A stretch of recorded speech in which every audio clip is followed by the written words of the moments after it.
is about Samantha Plantin. She was a black woman that came to Boston in 1844. She came down here, and the first place we find her living is in the stock corporation. To live in the stock corporation, you had to work in the stock corporation, which was a mill. That would make her the first black person working in the mills easily in 1844. Then, in her spare time, she became a washerwoman, washing people's clothes. Which was a very hard job back then. You had all the heavy sheets and clothes you had to wash by hand. She did well. She saved her money, and then she became a dressmaker and worked hard. In 1870, she was able to save up enough money to buy a piece of property from the Amherst Manufacturing Company, the largest property owner in the city at that time, I'm sure. She bought a place on Ash Street for $400. 10 months later, she sold that for $1,200 to a guy named Stephen Green, who was a large property owner. And I kind of believe she was washing his clothes, because it just turns out that Stephen Green's son, Frank Green, was her lawyer for her will. And she might have changed his diapers when he was a little baby. And they're very, very close to each other, too, in the cemetery. So she saved her money hard, and she lived about the city. She actually lived across the street here a couple of times at 1060 Elm Street, at 1042 Elm Street. She had a dressmaking apartment there. I'm sure people would drop off. She would make dresses for people, stuff like that.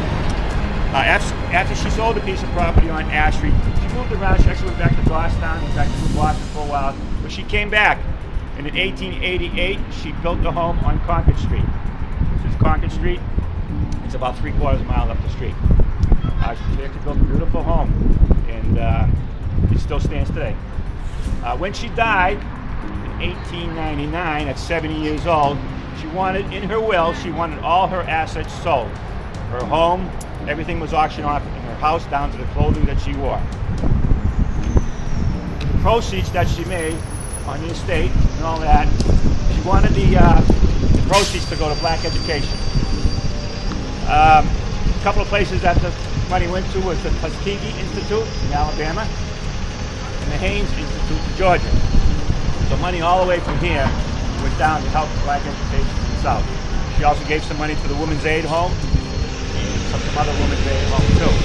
We'll unveil this sign, and before we unveil, I just want to thank Stan publicly for your commitment to history of Manchester and your dedication to getting projects like this done that really show the true community of who we are, and a great example of what we can all do that makes such a positive impact. So thank you.